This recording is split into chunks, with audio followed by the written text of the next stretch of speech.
All right, let's talk about something we see all the time, but maybe don't really see: ceremony. Today we're going to pull back the curtain and uncover the surprising, hidden power packed into the rituals that shape our lives, from these huge public events all the way down to the most personal moments. Okay, let's dive in. I mean, really think about it for a second. Why do we do these things? We throw our caps in the air, we light a bunch of candles on a cake just to immediately blow them out. What are we actually doing here? What are these unspoken rules we're all following? It's kind of weird when you stop to think about it, right? So you go look it up in the dictionary, and you get something like this. Pretty straightforward, right? A formal occasion, a set of actions. But honestly, that definition barely scratches the surface. It tells us what a ceremony is, but it doesn't get at what it does.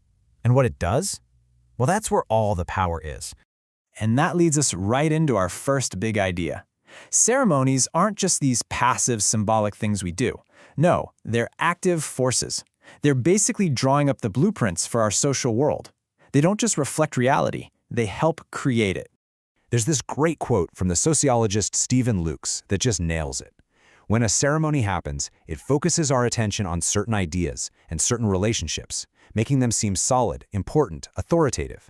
But by doing that, it's also making us not see other possibilities. It's a spotlight, and it tells us what to look at, but just as importantly, what to ignore.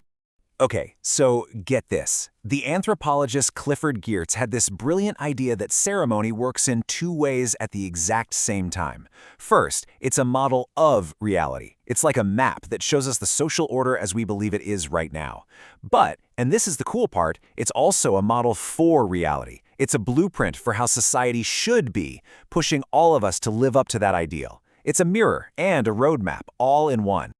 So, if ceremony is about creating a blueprint for how we should live, well then you absolutely cannot separate it from power. That whole model for reality idea takes us straight into the world of politics, where ceremony becomes one of the most effective tools for shaping a society. Think about a presidential inauguration or a royal coronation. These things aren't just fancy parties. These political rituals are designed from the ground up to build and show off the power of the state. They push the interests of the people in charge, and they try to connect that power to something bigger, like a divine right or the will of the people, to make it all seem completely natural and totally legitimate. And here is the bottom line, captured perfectly by the scholar Catherine Bell. Ritual isn't just a symbol of power. It's not a performance about politics. The ritual itself is the politics. It is the power, being made and negotiated right there in front of everyone. The ritual is the thing itself. But okay, here's the twist. If ritual is a place where power is made, then it also has to be a place where power is fought over, right? I mean, wherever power is asserted, you're going to find resistance. And so ceremonies can become these incredible stages where huge struggles play out. You know, we tend to think of ceremonies as these moments of harmony and unity, but a lot of the time they are the exact opposite. They can become battlegrounds where different groups are all fighting to define what's real, to challenge authority, and to push their own version of that model for reality we were talking about. So let's look at a couple of amazing examples that show exactly how this works. First, we'll see a story of resistance from the bottom up at a school awards ceremony in Kenya. And then we'll look at a conflict from the top down during a super high-stakes state funeral in Turkey.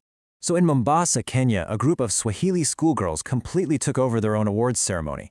They got up and recited poetry, which was something usually only men did, directly challenging the local gender roles. At the same time, they cleverly reframed their traditional Muslim dress, arguing it wasn't old-fashioned, but a symbol of being fashionable modern girls. They were basically hijacking the ceremony to present their own new updated blueprint for reality, one where they got to define their own identity. It was a brilliant move. Now, let's switch gears to the 1993 state funeral for Turkish President Özal, which shows a much more complicated power struggle. This wasn't just resistance from below. This was a three-way battle at the very top. So as you can see, the funeral became a public stage for three competing groups. First up, you've got the state. Now, the Turkish government was officially secular, but they needed to seem legitimate to a religious population. So they tried to walk this tightrope, using just enough religious symbolism to connect with people, but not so much that they lost control. Then you have the Naqshbandiya Brotherhood, a really powerful Islamic group. For them, this funeral was a huge opportunity to step into the spotlight, regain influence, and push their version of Islam as the true one for the country. And finally, you had opposing factions, radical groups who hated the secular state. For them, the funeral is a chance to protest, to demonstrate against the government's power. So what looked like a moment of national mourning was actually this intense, visible battle over the future soul of the Turkish state. Okay, so we've seen how ceremony shapes whole societies and even becomes the political battlefield. But its power also works on this deeply personal, individual level. So now, let's zoom in from the big picture to the personal and see how ceremony can be an incredible tool for healing. There's this incredible novel by Leslie Marmon Silko called, fittingly, Ceremony. It's about a young man named Tayo who is a Laguna Pueblo veteran of World War II, and he comes home just shattered by what we now call PTSD. The army doctors, the modern medicine, none of it can help him because his sickness is deeper than that. It's this profound disconnection from himself, his culture, and his community. This quote from the book, man, it just says it all, right? He feels totally insubstantial, like he's just fading away. His trauma from the war has gotten all tangled up with the historical trauma of his people, and it's just too much to carry. Modern medicine, which looks at one symptom at a time, just can't touch an illness that's so interconnected.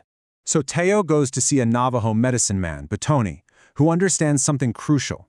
You can't just use an old, dusty ceremony to cure a new, modern illness. You have to adapt. So he guides Teo through a new kind of ceremony. And the path to healing isn't about forgetting the pain. It's the opposite. It demands that he remember everything, that he block nothing out, and that he finally sees how it's all connected. The war, his family, the land, the old stories, all of it. And by going through this new, personal ceremony, Teo is able to weave a completely new story for himself. He doesn't get rid of the painful parts. He finds a place for them in a bigger, more meaningful picture. The ceremony doesn't just fix him, it transforms him.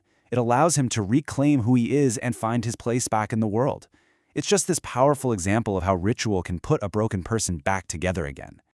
So all of this leaves us with a pretty big question to think about. We've seen that ceremony is this incredibly powerful force, from the political stage down to our own personal healing. So when you look around at our world today, what are the old ceremonies that just don't feel like they mean anything anymore? And maybe more importantly, what new rituals, what new stories do we need to create to heal our own wounds and build the kind of world we actually want to live in?